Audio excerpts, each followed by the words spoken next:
वेड प्रेमाचे भाग 11. बाहेर पडलेच होते तोच. राजने पुन्हा एकदा नीलच्या तोंडावर हात दाबला. त्याला बाहेर ओढत नेले. मला ह्या दोघांचे काहीच कळत नाहीये. ते नक्की काय बोलत होते याची मला पुसटशीही कल्पना नाही. सून मिळाली म्हणजे? आणि मग डोके हलवत तिने रूममधून बाहेर पडले. इकडे नीलच्या रूममध्ये मात्र पूर्णपणे वेगळ्याच प्रकारचा गोंधळ उडाला होता. नीलचे अर्ध शरीर पलंगावर होते, तर उरलेले अर्ध शरीर जमिनीच्या दिशेने धोक्याच्या स्थितीत लटकत होते आणि त्याच्या अगदी अंगावर बसून राजने त्याचा गळा आवळला होता. अरे सोड मला, हरामखोर. मी तुला सोडणार नाही. आज तू मेलाच म्हणून समज. तुझा तर आता गेमच झाला. मी तुला स्पष्टपणे सांगितलं होतं ना की आईला ह्याबद्दल एकही शब्द काढायचा नाही. थांब बसतो. आता तुझी सगळी घाणेरडी सिक्रेट आत्यासमोर उघड करणार आहे. तू फक्त थांब आणि बघ. हे ऐकून नीलचे डोळे गरगरून लागले. अरे भाऊ ऐक ना, माझ्याकडून चूक झाली. मी तर फक्त मामीची काळजी कमी करण्याचा प्रयत्न करत होतो. बघ ना त्या किती टेन्शनमध्ये आहे. आणि हे सगळं तुझ्या लग्नामुळे. जेव्हा तुझ्या डोळ्यासमोरच एक अगदी चांगली मुलगी असून सुद्धा इकडे तिकडे शोधत बसण्याचं हा सगळा काटाटोप कशाला करायचा? मी तर फक्त त्यांचे काम सोपे करण्याचा प्रयत्न करत होतो. हो म्हणजे तुला खरोखरच माझी काळजी वाटते हो ना? असे म्हणत राजने त्याच्या चेहऱ्यावर जोरात एक टोचा लावला.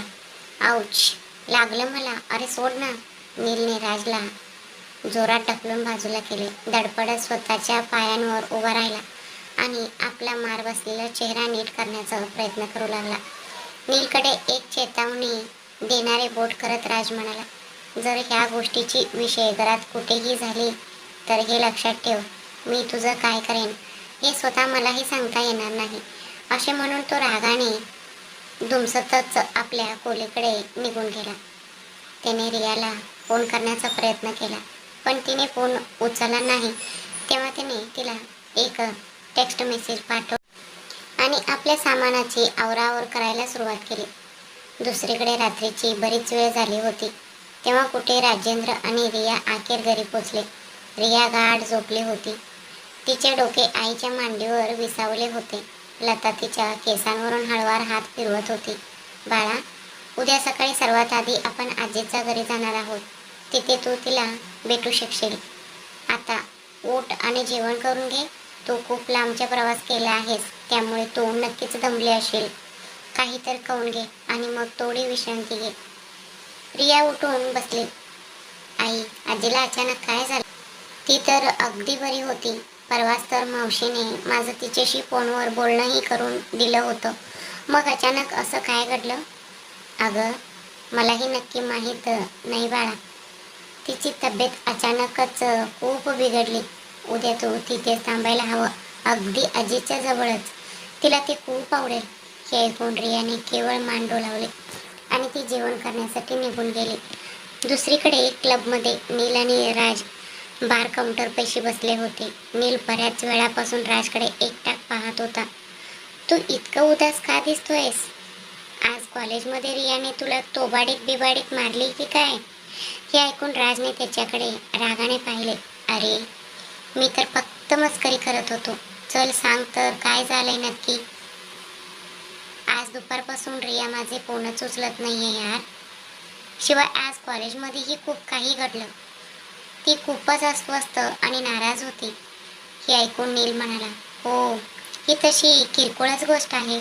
चल आपण तिच्या रूममध्ये जाऊया. नक्की प्रॉब्लेम काय आहे ते तिथेच पाहू. नीलचे बोलणे जेमतेम संपले होते. तेवढ्यातच राजला त्याचाच एका माणसाचा फोन आला. फोन उचलून कानाला लावत राज त्या माणसाचे बोलणे ऐकू लागला.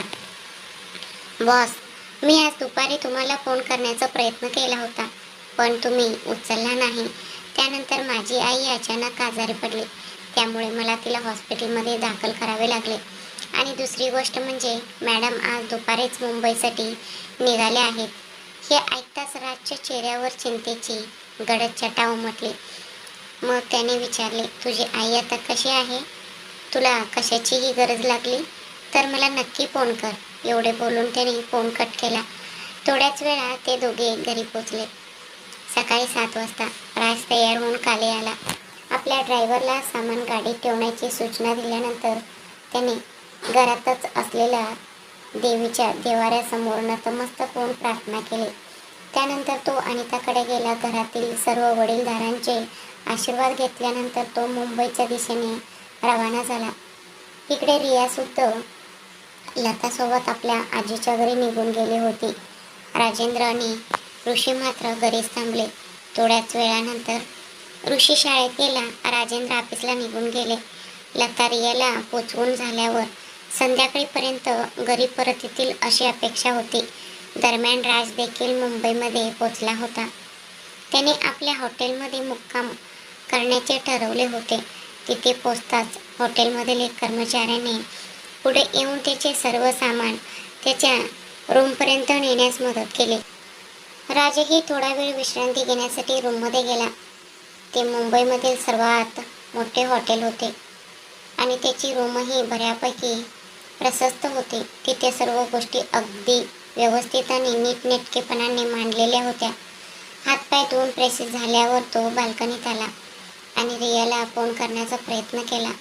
जेव्हा रियाने फोन उचलला नाही तेव्हा त्याने आपल्या एका मॅनेजरला फोन केला. गाडीत बसला आणि हॉटेलमधून बाहेर पडला. दरम्यान रिया आपल्या आजीसोबत बसून गप्पा मारत होती. तेवढ्यात अचानक तिचा मावस भाऊ म्हणजेच तिचा काकांचा मुलगा अनंत तिच्या जवळ आला. रियाचा हात हातात घेत तो म्हणाला, दीदी तू इतकं दिवसानंतर इथे भेटायला आली आहेस. चल ना आपण बाहेर जाऊन थोडं फेरफटका मारूया. हे ऐकून अनंतची आई मध्येच म्हणाली, बाळा आता संध्याकाळ होत आली आहे. लवकरच अंधार पडेल. त्यापेक्षा तुम्ही उद्या फिरायला जाऊ शकता. तो रियाला बाहेर घेऊन जात असताना अनंतने हाक मारली, आई आम्ही लवकरच परत येऊ. असे म्हणून ते दोघे निघाले. त्यांनी जवळच असलेल्या एका व्ह्यू पॉइंट पाहत फिरत फिरत ते एका बागेत जाऊन पोचले. ते इकडे तिकडे फिरत होते आणि आजूबाजूची सर्व दृश्ये डोळ्यात साठवून घेत होते. रिया आजूबाजूच्या वातावरणात इतकी तल्लीन झाली होती की तिला वेळेचे भानच राहिले नाही. जेव्हा तिच्या काकांनी तिला फोन केला तेव्हाच तिने आपल्या हातातील घड्याळाकडे पाहिले आणि तिला जाणीव झाली की आता संध्याकाळचे 6 वाजले आहेत. उंच झाडे आणि दाट झाडी यामुळे त्यांच्या आजूबाजूला सर्वत्र अंधार पसरू लागला होता. तिने फोन उचलला आणि तिचे काका म्हणाले, बाळा आता खूप अंधार पडला आहे. तुम्ही दोघांनीही आता लगेच घरी यायला हवे. हे ऐकून रियाने केवळ हो असे उत्तर दिले आणि फोन ठेवून दिला. अनंत चल आता आपण घरी जाऊया. खूप अंधार पडला आहे. काका हे शब्द म्हणत ही ती तशी मागे वळली तसे तिला दिसले की अनंत तिथे कुठेच दिसत नव्हता. अचानक तिची भीती अधिकच वाढली. तिने घाबरून आपल्या आजूबाजूला सर्वत्र नजर फिरवले. जवळच्या परिसरात केवळ मोजकेच लोक फिरत होते, कारण ती भाग आता पूर्णपणे निर्मानुष्य झाले होते. अधिकच भयभीत होऊन तिने आनंदला फोन करण्याचा प्रयत्न केला, मात्र बराच वेळ फोन वाजत राहूनही त्याने तो उचलला नाही. तो मुलगा नक्की कुठे गेला असेल असा विचार तिच्या मनात आला. त्यानंतर तिने आपल्या काकांनाच फोन करावा असा विचार केला. नको जर काकांना हे समजले तर त्या बिचाऱ्याला रागवेल. ह्या भीतीने रिया घाबरलेल्या नजरेने आणि अस्वस्थ चित्ताने आजूबाजूला पाहिले आणि त्वरित घरी जाण्याचा निर्णय घेतला. हिम्मत एकवटून ती पुढे सरकली. पुढचा रस्ता काहीसा निर्मानुष्य झाला होता, कारण वाढत्या अंधारामुळे सर्वजण आधीच आपापल्या घरांमध्ये निघून गेले होते. ती आपला मार्ग काढत चालली होती. तेवढ्यात अगदी तिच्या समोरच एक काळ्या रंगाची रेंज रोवर गाडी उभी असल्याचे तिला दिसले, ज्या गाडीचे हेडलाईट्स लकलक चालू बंद होत होते. ती गाडी पाहताच रियाला अधिकच दहशत वाटू लागली. तिने मनातल्या मनात देवाचे नाव घेतले आणि पुन्हा एकदा हिम्मत एकवटून ती पुढे चालू लागलीच होती की गाडीतून एक आकृती बाहेर पडली. त्याने रियाला पकडले आणि तिच्या कमरेभोवतीचं आपला विळखा अधिकच घट्ट करत तिला गाडीच्या मागील दरवाजाशी दाबून धरले. तो रियाचं इतकं जवळ उभा होता की त्यांच्यामध्ये हवा जाणे इतकीही जागा उरली नव्हती. जर ती किंचितही हल्ली असती तर त्यांचे ओठ एकमेकांवर आदळले असते. रियाचं अंगांवर काटा आला. त्याच्या श्वासांची ऊब आपल्या चेहऱ्यावर जाणवताच तिने आपले डोळे घट्ट मिटून घेतले. रियाला केवळ कोणाच्या तरी हृदयाचा टोकांचा आवाज ऐकू येत होता. सर्व हिंमत एकवटून तिने अचानक आपले डोळे उघडले. तोच माणूस अगदी आपल्या समोर उभा असल्याचे पाहून तिचा श्वासच रोखला गेला. आपला चेहरा किंचित मागे घेत ती म्हणाली, ठाकूर साहेब, तुम्ही? रियाचं तोंडातून ठाकूर साहेब हे शब्द बाहेर पडताच राजचा श्वास तत्क्षणी वेगवान झाला. एक विलक्षण अनाकलनीय संवेदना त्याच्या सर्वांगावर पसरली. मग रियाचा आणखीच जवळ सरकत नसेत जड झालेल्या आवाजात तो म्हणाला, कालपासून तुझी फक्त एक झलक पाहण्यासाठी मी किती आतुर झालो होतो ह्याची तुला काही कल्पना आहे का? कालपासून मी तुला सतत फोन करत होतो. तू फोन का उचलत नव्हतीस? आजूबाजूला नजर टाकत राजने विचारले. तसं ह्या निर्मानुष्य ठिकाणी तू एकटीच काय करत आहेस? तो बोलत असताना राजच्या श्वासांची ऊब रियाला आपल्या चेहऱ्यावर जाणवत होती. तू इथे एकटीच आली आहेस का? हे ऐकून रिया गोंधळून गेली. तिला काय बोलावं किंवा कसं उत्तर द्यावं हेच सुचत नव्हतं. ती पूर्णपणे निशब्द झाली होती. पुन्हा एकदा पटकन आजूबाजूला नजर टाकत ती अडकळत म्हणाली, मी खरं तर इथे माझ्या भावांसोबत फिरण्यासाठी आले होते. तो नक्की कुठे मागे राहिला हेच मला कळत नाहीये. हे ऐकून राज तिच्या चेहऱ्याकडे एकटाक पाहू लागला. आणि आता तुझा भाऊ कुठे आहे? आता तर अंधाराही पडला आहे. तू आतापर्यंत घरी जायला हवं होतं. अशा निर्मानुष्य ठिकाणी फिरणे सुरक्षित नाही. हे बोलतानाच त्याने तिच्या कमरेभोवतीचं आपला हात सोडला. तिच्या चेहऱ्याला दोन्ही हाताने हळुवारपणे कवेत घेतले आणि पुढे म्हणाला, तुला माहितीये, कालपासून मला तुझी प्रचंड काळजी वाटत होती. मी तुला कितीतरी वेळा फोन केला, पण तिकडून काहीच उत्तर आलं नाही. तू किमान एकदा तरी फोन उचलून तू सुखरूप आहेस हे मला सांगायला हवं होतं. हे ऐकून रियाला अचानकच संतापाचा एक तीव्र लाट उसळली. मी तुला कशाला का सांगू? मला सोड. मला घरी जायचं आहे. तू तर माझं पाठलाग करत थेट इथपर्यंत आला आहेस आणि स्वतःला समजतो तरी कोण तू की मी माझ्या येण्या जाण्याबद्दल तुला स्पष्टीकरण देत बसावं? तेवढ्यात राजने रियाला पुन्हा एकदा आपल्या जवळ ओढत आणि तिचे शरीर स्वतःच्या शरीराशी घट्ट बिलगवत पुढे बोलणे चालूच ठेवले. मी कोण आहे ह्याची तुला पुसटशीही कल्पना नाही. या जाणीवीने रियाचं शरीरातून एखाद्या विजेचं प्रवाहाप्रमाणे एक तीव्र लकीर सळसळून गेली. ती राजकडे एकटाक बाण हरपून पाहत राहिली. मला तुला अजूनही सांगायची गरज आहे का? आणि राहिला प्रश्न तुझ्यावर लक्ष ठेवण्याचा, तर त्यासाठी मला तुझ्या मागे मागे फिरण्याची काहीच गरज नाही. बेंगळूरमध्येच राहूनही मला हवी असलेली सर्व माहिती मी मिळवू शकतो. ह्याचे एकमेव कारण म्हणजे मी तुझ्यावर मनापासून प्रेम करतो रिया. मी तुझ्यावर किती नितांत प्रेम करू लागलो आहे ह्याची तू कल्पनाही करू शकणार नाहीस. कालपासून माझे हृदय अस्वस्थ झाले होते, पण आता अखेर तुझे दर्शन झाल्यामुळे माझ्या त्या अस्वस्थ हृदयाला शांतता मिळाली आहे. हे बोलत असतानाच त्याने रियाच्या चेहऱ्यावर रुळलेली केसांची एक बट हळुवारपणे बाजूला केली. ती तिच्या कानामागे सारली आणि त्यानंतर अतिशय उत्साहाने तिच्या कपाळावर एक चुंबन उमटवले. त्या स्पर्शाने रियाचा अंतर्मनापर्यंत एक थरार सळसळून गेला. राजच्या जवळीकपणा तिला नेहमीच श्वास रोखल्यासारखे आणि भारावून गेल्यासारखे वाटत होते. तिला तोंडातून एकही शब्द काढणे अशक्य झाले. त्या क्षणाची ती भावना इतकी जबरदस्त होती की तिने केवळ आपले डोळे मिटून घेतले. ती ह्या जगाचे भान पूर्णपणे विसरली होती. ती केवळ राजच्या जवळीकपणामुळे निर्माण होणाऱ्या सुखद संवेदनेत न्याहून निघत होती. राजने तिच्या कपाळाचे चुंबन घेतले आणि मग आपली नजर खाली वळून रियाच्या चेहऱ्याकडे पाहिले. जेव्हा जेव्हा तो रियाचा मिटलेला पापण्या पाहत असे तेव्हा तेव्हा त्याच्या हृदयाची धडधड आपोआपच वाढू लागत असे. मग तो तिच्या आणखी जवळ सरकला आणि त्याने तिच्या दोन्ही पापण्यांचे चुंबन घेतले. एखाद्या तंद्रीत असल्याप्रमाणे रिया राजमुळे निर्माण झालेल्या त्या संवेदनामध्ये पूर्णपणे हरवून गेली होती. मग राज तिच्या आणखी जवळ सरकला आणि त्याने तिच्या दोन्ही गालांचे चुंबन घेतले. रियाने पटकन राजच्या छातीभोवतीचा आपला विळखा अधिक घट्ट केला आणि त्याच्या शर्टला आपल्या मुठीत घट्ट पकडून ठेवले. त्यामुळे राजची अस्वस्थता आणखीनच वाढली.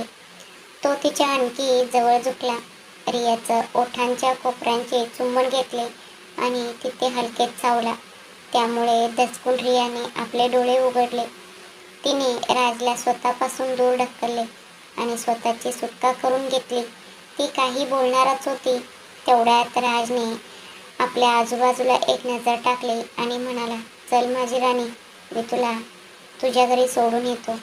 घरी असलेले सगळेजण आता काळजी करत असतील असे म्हणून त्याने तिला पुढे चालण्याचा इशारा केला. रियाचं तोंडून एकही शब्द फुटेना. ती केवळ मागे वळली आणि पुढे चालू लागले. हे पाहून राजच्या चेहऱ्यावर एक विस्तीर्ण हास्य उमटले. तर मग ही आग दोन्ही बाजूंनी पेटली आहे. आता फक्त ह्या आगीला थोडी हवा देण्याचे काम बाकी आहे असं विचार करत तो रियाचा अगदी मागे चालू लागला. संपूर्ण वाटेत ते दोघेही शांतच राहिले. मनातून भावरलेली रिया अधूनमधून इकडे तिकडे घाबरून पाहत होती आणि तिला पाहून राजच्या चेहऱ्यावरून ते हास्य काही केल्या जाईना. जेव्हा रिया तिच्या घरी पोचली तेव्हा तिने मागे वळून पाहिले. तिला राज अगदीच जवळ उभा असलेला दिसला. हवेतील गारठा वाढत होता आणि रात्र अधिकच गडद होत चालली होती. रियाला घरात शिरताना पाहून तो निघण्याचा उद्देशाने वळला. तेवढ्यातच त्याच्या ड्रायव्हर गाडी घेऊन तिथे पोचला. रियाला चालत सोडायला येत असतानाच त्याने आपल्या ड्रायव्हरला फोन केला आणि गाडी घेऊन येण्याची सूचना दिली. गाडीत बसताच तो थेट हॉटेलच्या दिशेने निघाला. आपल्या रूममध्ये पोचल्यावर त्याने एक सिगारेट पेटवली आणि तो बाल्कनीत आला. सिगारेटचे दीर्घ झुरके घेत असतानाच तो रियाचा विचार करू लागला. त्या दुपारी हॉटेलमधून बाहेर पडतानाच त्याने आपल्या माणसांना रियाची चौकशी करण्यासाठी पाठवले होते. ती तिच्या काकांच्या घरी गेल्याचे समजताच राज देखील तिथे पोचला होता. त्याने आपली गाडी तिच्या काकांच्या घरापासून थोड्या अंतरावर उभी केली होती आणि तो तिथे गेला 2 तासांपासून तिची वाट पाहत बसला होता. कालपासूनच त्याचे मन अस्वस्थ झाले होते. त्याला फक्त रियाची एक झलक पाहायची होती. म्हणूनच मुंबईमध्ये पोचताच त्याने आपल्या माणसांच्या मदतीने रियाचं टाव ठिकाणा शोधून काढला होता. तो अजूनही ह्याच विचारांमध्ये मग्न असतानाच त्याचा फोन वाजला. नीलचा फोन असल्याचे पाहून त्याने तो उचलला. थोडा वेळ गप्पा मारल्यानंतर तो फ्रेश होण्यासाठी निघून गेला.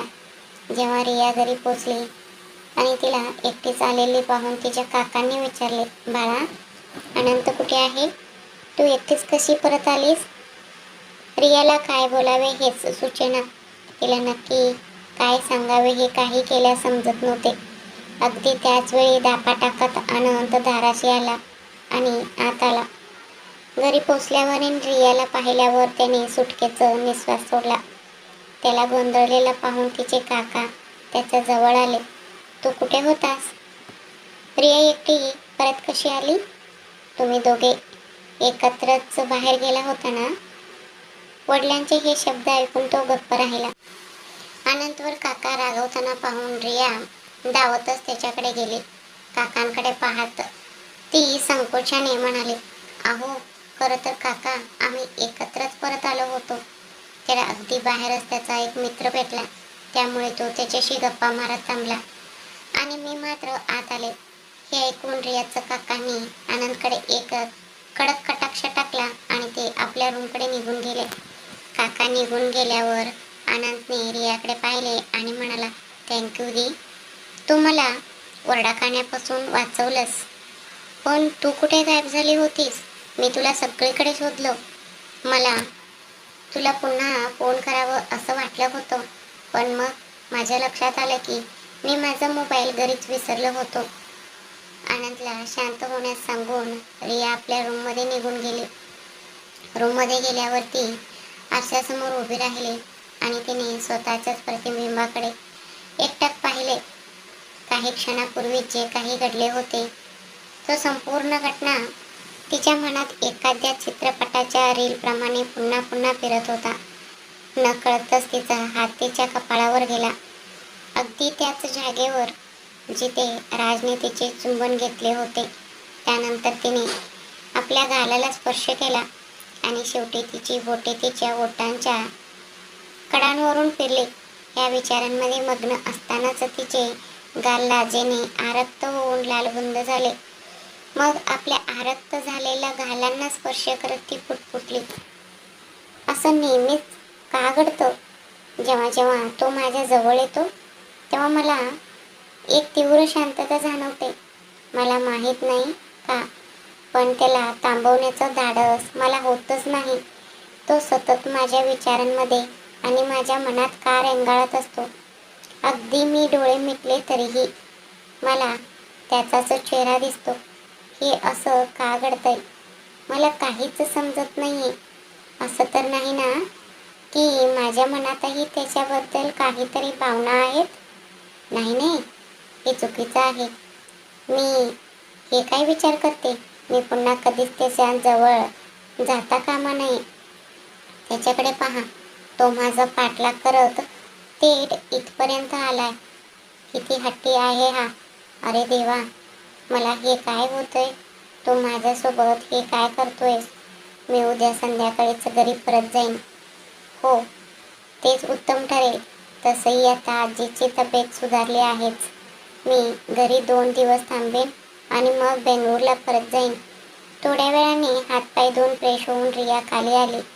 दुसऱ्या दिवशी सकाळी राज तयार झाला, नाश्ता केला आणि कामाच्या ठिकाणी म्हणजे साईटवर जाण्यासाठी निघाला.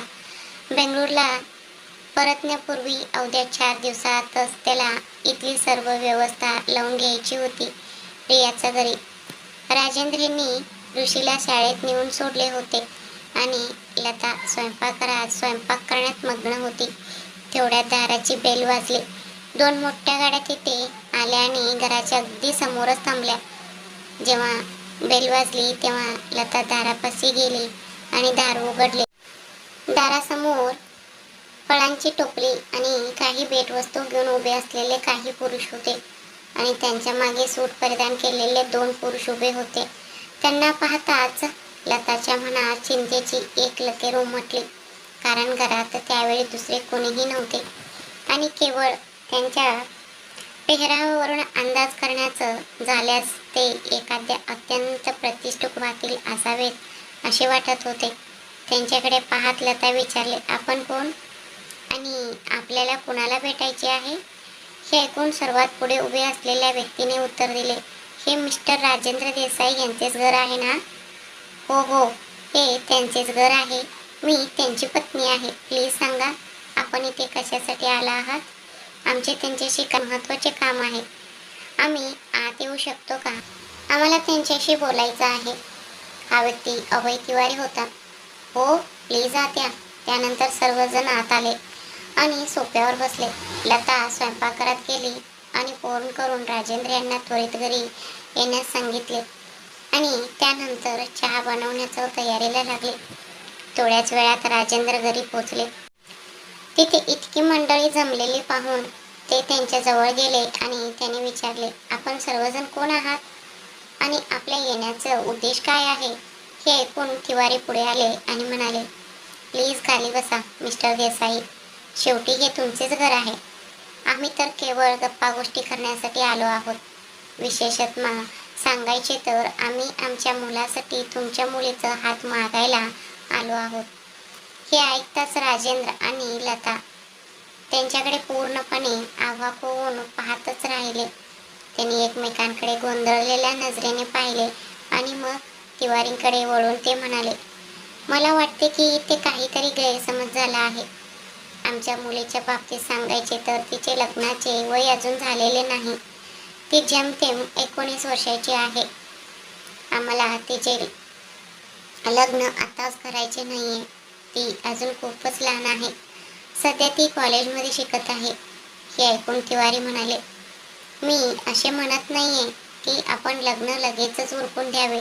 आपण फक्त आता साखरपुडा करून घेऊया. त्यानंतर जेव्हा तुम्ही संमती द्याल तेव्हा एखाद्या शुभमुहूर्त पाहून आपण लग्न लावून देऊ. तेव्हा राजेंद्र रागाने उठून उभे राहिले आणि त्यांनी प्रत्युत्तर दिले, हा तर निव्वळ जबरदस्तीचा प्रकार आहे. आम्ही स्पष्टपणे नकार देत आहोत. आम्हाला आत्ताच तिचे लग्न करायचे नाहीये. तुम्हाला आमचा पत्ता कोणी दिला? आम्ही आमच्या मुलीसाठी वर शोधायला कोणालाही सांगितले नव्हते. मग तुम्ही इथे कसे काय पोचलात? राजेंद्र यांचे बोलणे संपते न संपते तोच तिवारीने त्याचे खरे क्रूर प्रकट केले. त्याने खिशातून एक पिस्तूल बाहेर काढले आणि ते टेबलावर ठेवले. हे पाहून राजेंद्र आणि लता अत्यंत भयभीत झाले. असे दिसते की सौजन्याचे दिवस आता खरोखरच संपले आहेत. तुम्ही मागणी केली नसतानाही लग्नाचा इतका उत्तम प्रस्ताव चालत तुमच्या दाराशी आला आहे, तरीही तुम्ही तो नाकारत आहात. माझ्या घरात कशाचीही कमतरता नाही. मोठ्या व्यवसाय, भव्य बंगला, जमीन जुमला आणि मालमत्ता, आमच्याकडे सर्व काही आहे. आम्हाला कशाचीही उणीव नाही. तुमची मुलगी अत्यंत सुखात राहील. तुम्हाला काळजी करण्याचे काहीच कारण नाही. आणि राहिला प्रश्न तुमचा पत्ता शोधण्याचा, तर कोणालाही शोधून काढणे हे अभय तिवारीसाठी काही कठीण काम नाही. माझ्या मुलाला तुमची मुलगी पसंत पडली आहे आणि हे लग्न होणारच. तुम्हाला ते आवडो वा ना आवडो. माझ्या मुलाने माझ्याकडे काहीतरी मागण्याची ही पहिलीच वेळ आहे.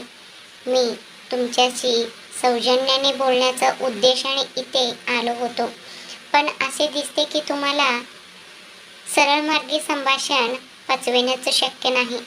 त्यामुळेच मला माझ्या स्वतःच्या पद्धतींचा अवलंब करणे भाग पडले. असे म्हणून तिवारी सोफ्यावरून उठले. त्याने बाहेर एक नजर फिरवली आणि म्हणाले, तुमची आमच्याशी नाते जोडण्याची काहीच लायकी नाही, पण मी तरी काय करणार. माझ्या मुलाचे तुमच्या मुलीवर जीव जडला आहे. तुमचे नसीबच बलवत की माझ्या मुलाला ती पसंत पडली. तिथे ती एखाद्या राणीसारखी राहील आणि आईच्या आरामाचे आयुष्य जगेल. शेवटी काहीही कष्ट न करता तिला इतक्या मोठ्या आणि प्रतिष्ठित घराण्यात स्थळ मिळालं आहे. अहो, पण ती आहे तरी कुठे? तुमच्या मुलीला इकडे बोलवा ना. आम्हाला आमच्या होणाऱ्या सुनेला भेटायचं आहे. तेवढ्यात राजेंद्र म्हणाले, आम्हाला तुमच्या कुटुंबाशी कोणत्याही प्रकारचे नाते जोडायचं नाही. तुमच्यासारख्या गुंड आणि मावल्यांच्या घराशी आमच्या मुलीचं नातं जोडण्यापेक्षा आम्ही मरण पत्करू. इथून ताबडतोब चालते व्हा, नाहीतर आमच्यावर बळजबरीने प्रस्ताव लादण्याची धमकी दिल्याबद्दल आम्ही तुमच्या विरुद्ध पोलिसात तक्रार दाखल करू. तिवारीने हे ऐकताच एक कुटील हास्य केले. प्रस्ताव तर आता पक्की झाली आहे मिस्टर देसाई. 2 महिन्यांनी साखरपुड्याचं समारंभासाठी आम्ही सर्वजण परत येऊ. तयार राहा. राहिला प्रश्न पोलिसांचा, तर त्यांना आम्ही बघून घेऊ. तुम्ही फक्त साखरपुड्याच्या तयारीवर लक्ष केंद्रित करा. बरं, तर आम्ही आता निघतो. आमची सूनबाई सध्या घरी दिसत नाहीये, त्यामुळे तिला आम्ही दुसऱ्या एखाद्या दिवशी भेटू, असे म्हणून तिवारी तिथून निघून गेले. त्यांच्या निघून गेल्यानंतर राजेंद्र सोफ्यावर हताशपणे कोसळले. प्रियाचा सुरक्षिततेबद्दल वाटणाऱ्या भीतीमुळे ते पूर्णपणे ग्रासले गेले होते. कामाच्या प्रचंड व्यापामुळे राजला रियाला फोन करायला वेळच मिळाला नव्हता. दरम्यान रिया आपल्या काकासोबत आधीच घरी जाण्यासाठी निघाली होती. ते दोघेही घरी पोचले. तिथे सर्वत्र एक गूढ शांतता पसरलेली होती. घरातील ती असामान्य शांतता पाहून तिच्या काकाने विचारले, काय प्रकरण आहे दादा? इथे इतकी शांतता का आहे? आणि फळे व मिठाईंच्या ह्या टोपल्या इथे कोणी ठेवल्या आहेत? रियाकडे एक झटपट कटाक्ष टाकत लता मागे वळत म्हणाले, अहो, हे सर्व शेजाऱ्यांचे आहेत. सध्या त्यांच्या घरी कोणीच नाहीये, त्यामुळे त्यांचे पाहुणे आमच्या देखरेखीखाली इथेच ठेवले आहेत. ते परत आले की घेऊन जातील. मग विषय बदलत ती पुढे म्हणाली, अगं रिया, तू तर उद्या येणार होतीस. अजून फक्त 1 दिवस थांबता आले असते तुला बाळा. मग आजच का आलीस? नाही आई, आजीचं तब्येत आता बरी आहे. आम्ही परवा बेंगलोरला परत निघणार आहोत. माझी कॉलेजची लेक्चर्स बुडत आहेत आणि माझ्यामुळे निशाचीही बुडत आहेत. म्हणूनच बेंगलोरला निघण्यापूर्वी आम्ही इथे फक्त 1-2 दिवसच थांबणार आहोत. ठीक आहे, जा हातपाय धुवून फ्रेश होऊन घे. हे ऐकून रियाने संमती दर्शक मान हलवली आणि ती आपल्या रूममध्ये निघून गेली. ती गेल्यावर लता आपल्या धीराकडे संपूर्ण परिस्थिती सविस्तरपणे मांडली. ही बातमी ऐकून तो खूपच चिंतेत पडला. त्याने पोलिसांची मदत घेण्याचा आग्रह केला. मात्र त्या दोघांनीही ती सूचना धुडकावून लावली आणि ते म्हणाले, दसरा आला की आम्ही ह्या गोष्टींचं सोक्ष लावू. आताच ह्या प्रकरणाचं बाऊ करण्यात काहीच अर्थ नाही. शेवटी काहीतरी मार्ग निघणारच आहे. अशा प्रकारेच 2 दिवस उलटून गेले. राजच्या मुंबईमध्ये मुक्काम करण्यासाठी अजून 1 दिवस बाकी होता. तो आपल्या कामात इतकं मग्न होता की त्याला साध्या रियाला फोन करायलाही वेळ मिळाला नाही. तरीही रिया सध्या कुठे आहे याबद्दलची माहिती त्याला सतत मिळत होती. इतकेच नव्हे तर तिने बेंगलोरला जाण्याचं जो बेत आखला होता त्याबद्दलही त्याला समजले होते. दरम्यान रिया आणि निशा यांनीही बेंगलोरच्या दिशेने प्रवास सुरू केला होता. संध्याकाळी राज हॉटेलवर परतला आणि त्याने त्या साईट संबंधित सर्व व्यवस्थांचं संदर्भात चर्चा करण्यासाठी यशवंत यांना फोन केला. फोनवर बोलून झाल्यानंतर हातपाय धुवून फ्रेश होण्यासाठी तो बाथरूममध्ये गेला आणि परत येऊन त्याने आपल्या सामानाची बांधाबांध करण्यास सुरुवात केली. कारण दुसऱ्याच दिवशी त्याला बेंगलोरला निघायचे होते. थोड्याच वेळाने त्याने रियाला फोन करण्याचा प्रयत्न केला, पण तिने फोन उचलला नाही. ह्या मुलीचं करायचं तरी काय देवा? तू फक्त थांब. उद्या एकदा का मी बेंगलोरला पोचलो की मग बघतोस तुला माझी राणी. असे पुटपुटत तो संतापाने धुमसतच हॉटेल बाहेर पडला आणि त्याने आपल्या माणसांना रियाची संपूर्ण पार्श्वभूमी आणि माहिती शोधून काढण्याचे आदेश दिले. रिया आणि निशा ह्या दोघीही बेंगलोरला पोचल्या होत्या. त्या दोघीही अत्यंत थकल्या गेल्या होत्या. त्यामुळे त्यांनी त्या रात्री आपल्या आत्याच्या घरी मुक्काम करण्याचे ठरवले. दुसऱ्या दिवशी सकाळी हॉटेलमध्ये परतल्यावर राज एकाच जागेकडे रागाने आणि तीक्ष्ण नजरेने पाहत उभा होता. त्याच्या मुठी घट्ट आवळलेल्या होत्या आणि त्याच्या हातांवरील शिरा स्पष्टपणे उठून दिसत होत्या. मग एक फोन करून त्याने आदेश दिला, त्या तिवारीला सांगा की मी तिथे पोचण्यापूर्वीच त्याने फार्म हाऊसवर हजर राहावे. हे शब्द उच्चारून तो हॉटेलमधून बाहेर पडला आणि बेंगलोरच्या दिशेने रवाना झाला. झाले असे की जेव्हा त्याने आपल्या माणसांना रियाचं संपूर्ण कौटुंबिक पार्श्वभूमीची माहिती काढण्याचे आदेश दिले होते, तेव्हा त्याच्या एका माणसाने त्याला एक फाईल आणून दिली आणि त्यासोबतच त्याला ही माहितीही दिली की तिवारी नावाच्या एक माणसाने रियाच्या घरी भेट दिली होती. बॉस, मला तिथल्या काही लोकांकडून असे समजले आहे की हा तिवारी मॅडमच्या घरी आपल्या मुलासाठी लग्नाचा प्रस्ताव घेऊन आला होता. हे ऐकताच राजच्या हातांमधील शिरा अधिकच फुगल्या आणि त्याचे डोळे जणू काही आगीचाच वर्षाव होत आहे असे वाटत होते. ती दुपारची वेळ होती. राज बेंगलोरमध्ये येऊन पोचला. घरी जाण्याऐवजी तो थेट फार्म हाऊसकडे वळला. तिथे पूर्णपणे सामसूम पसरले होते. आत पाऊल टाकताच त्याला नील एका टेबलापाशी मांडी घालून बसलेला दिसला. तो एकटक तिवारीकडे पाहत होता, जो तिथे बऱ्याच वेळापासून वाट पाहत थांबला होता. राज नील जवळ गेला, टेबलावरचा पाण्याचं जग उचलला आणि त्यातील संपूर्ण पाणी थेट तिवारीच्या चेहऱ्यावर फेकून दिले. थंड पाण्याचा अचानक झालेला तो वर्षाव अंगावर पडताच तिवारी दचकून थाडकन उभा राहिला. राजला आपल्या समोर उभे पाहून त्याला प्रचंड घाबरहाट वाटू लागली. राजचे ते रक्ताळलेले डोळे पाहून त्याच्या मनात भीतीचा थरकाप उडाला. अखेर धीर एकवटून त्याने विचारले, तुम्ही मला इथे कशासाठी बोलवले आहे? राजने त्याच्याकडे अत्यंत रागाने पाहिले आणि विचारले, तू मुंबईला का गेला होतास हे ऐकताच तिवारी राजकडे विस्फारलेल्या आश्चर्यचकित नजरेने पाहू लागले. मुंबईबद्दल याला कसे समजले? मग राजचा आवाज त्याच्या कानावर पडला. तुझी आणि राजेंद्र देसाई यांची ओळख कशी झाली? यावर तिवारीने उत्तर दिले, मी तिथे माझ्या मुलासाठी लग्नाचा प्रस्ताव घेऊन गेलो होतो, मिस्टर राजेंद्र देसाई यांच्या मुलीसाठी.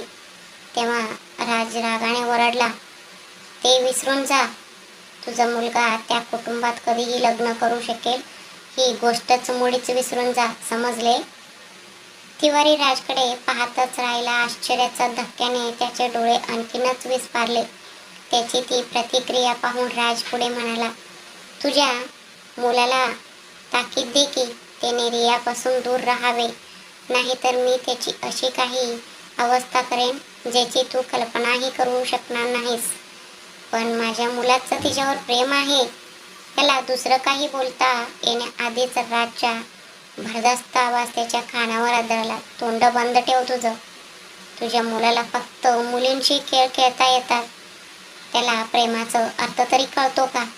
तेवढ्यातच पण ह्याचं तुला इतकं त्रास का होतोय? तिवारीचं हे वाक्य ऐकताच राजचा संताप अनावर झाला. कारण ती माझी रिया आहे, माझा जीव आहे, कळलं का? राजवीर ठाकूरांची रिया. आजपासून जर तू किंवा तुझ्या मुलाने तिच्याकडे वाकड्या नजरेने पाहिलं सुद्धा तर मी तुम्हा दोघांनाही या पृथ्वीवरून कायमचं मिटवून टाकेन. हे ऐकून तिवारीने राजकडे पाहिलं आणि मनातल्या मनात विचार केला, आहा, तर मग ह्या पोपटचा जीव त्या चुमुकल्या महिन्यामध्ये अडकलेलं दडलेलं आहे तर बर आता तर हे प्रकरण आणखीनच इंटरेस्टिंग होणार आहे. थांब आणि बघच आता पुढे मी तुझं काय करतो ते. माझ्या राजा, तुला जमिनीवर कसं आपटायचं हे मला नेमकं माहीत आहे. तुला जे करायचं ते कर, पण ह्यावेळी तू नक्कीच कोलमडून पडशील. तिवारीला गप्प झालेला पाहून राजने विचारलं, काय आता तरी तोंड उघडणार आहेस की नाही? तेवढ्यात तिवारी म्हणाले, स्वतः मिस्टर देसाई हा विवाह संबंध सुचवला होता. केवळ ह्याच कारणामुळे आम्ही त्याला संमती दिली, नाहीतर आम्ही कधीच तसं केलं नसतं. हे सगळं पूर्णपणे त्यांच्याच इच्छेवरून घडत आहे. मग त्यात आम्ही नेमकं काय करायचं? तेवढ्यात राज मोठ्या आवाजात म्हणाला, काय करायचंय आणि काय नाही हे मी ठरवेन. याचा तुमच्याशी काहीही संबंध नाही. तू फक्त आज फोन आणि लग्नासाठी तुझी नासंमती दे, समजलं? हे ऐकून तिवारी म्हणाले, ठीक आहे, मग मी निघतो. ते असं बोलत असतानाच राजने त्याला निघून जाण्याची इशारा केला. त्यानंतर नीलच्या समोर बसत तो म्हणाला, त्याच्यावर लक्ष ठेव. आणि हो, राजेंद्र देसाई यांना तिवारीबद्दलचं संपूर्ण सत्य आज संध्याकाळपर्यंत कळालंच पाहिजे, असं म्हणून तो ह्या फार्म हाऊसवरून निघून गेला. राज आपल्या रूममध्ये परतला आणि त्याने रियाला फोन लावला. दरम्यान रिया निशाशी बोलत होती. रियाचा फोन वाजला. बहुतेक बाबांचा फोन असावा असा विचार करत तिने फोनच्या स्क्रीनकडे पाहिलं, पण राजचं नाव पाहताच तिच्या हृदयाची धडधड प्रचंड वाढली. आश्चर्याने तिचे डोळे विस्फारले. मग तिने अचानक तो फोन कट केला. फोन कट झाल्याचा पाहून राजला प्रचंड राग आला. त्याने पुन्हा तिचा नंबर डायल केला. यावेळी निशा बोलली, कोण तुला सारखं सारखं फोन करतंय? तू फोन का उचलत नाहीयेस? बघू तरी कोण आहे ते, असं म्हणत तिने रियाच्या हातातून फोन घेतला आणि तो उचलला. राजने विचारले, तू फोन का कट केलास? निशाने उत्तर दिलं, हॅलो, कोण बोलताय? कोण आहे फोनवर? दुसऱ्या एखाद्या मुलीचा आवाज ऐकून राज क्षणभर शांत झाला. मग तो बोलला, मला रियाशी बोलायचं आहे. फोन स्पीकरवर असल्याने रियाने तो पटकन हातात घेतला आणि कानाला लावून ती म्हणाली, हे हॅलो. मग राज म्हणाला, मला तुला भेटायचं आहे उद्या संध्याकाळी 7 वाजता हॉटेल ब्लू मूनमध्ये. पण मी येणार नाही. तिने धीर एकवटून म्हटले, ठीक आहे, मग मीच तुझ्याकडे येईन. रिया, मला तुझ्याशी एका महत्त्वाच्या विषयांवर बोलायचं आहे. प्लीज समजून घेण्याचा प्रयत्न कर. रियाला पुढे काहीच बोलता येईना आणि पलीकडून फोन कट झाला. निशा म्हणाली, चल उद्या मी तुझ्यासोबतच असेन, त्यामुळे तू काही काळजी करू नकोस. हे ऐकून रियाने फक्त मान डोलावले. रात्रीचे 11 वाजले होते आणि राज आपल्या बाल्कनीत उभा राहून सिगारेटचं एक मोठा झुरका घेत होता. तुझ्या वडिलांनी खरोखरच ह्या लग्नाला संमती दिली आहे का ग? रिया, मी तुझ्याशिवाय जगू शकत नाही. माझ्या हृदयावर आणि मनावर तस ताबा आहे. तू माझ्या प्रेमाला का समजू शकत नाहीस? माझ्या भावनांना माझं तुझ्यावर खूप प्रेम आहे. तो तिवारी नावाचा माणूस जे काही बोलतो त्यावर माझा मुळीच विश्वास नाही. तरीही मला तुझ्या वडिलांशी निदान एकदा तरी बोलायलाच पाहिजे. उद्या सर्व काही स्पष्ट करण्यासाठी मी आधी तुला भेटेन आणि त्यानंतर तुझ्या वडिलांशी बोलेन. सकाळ होण्याची मी अत्यंत आतुरतेने वाट पाहत आहे रिया.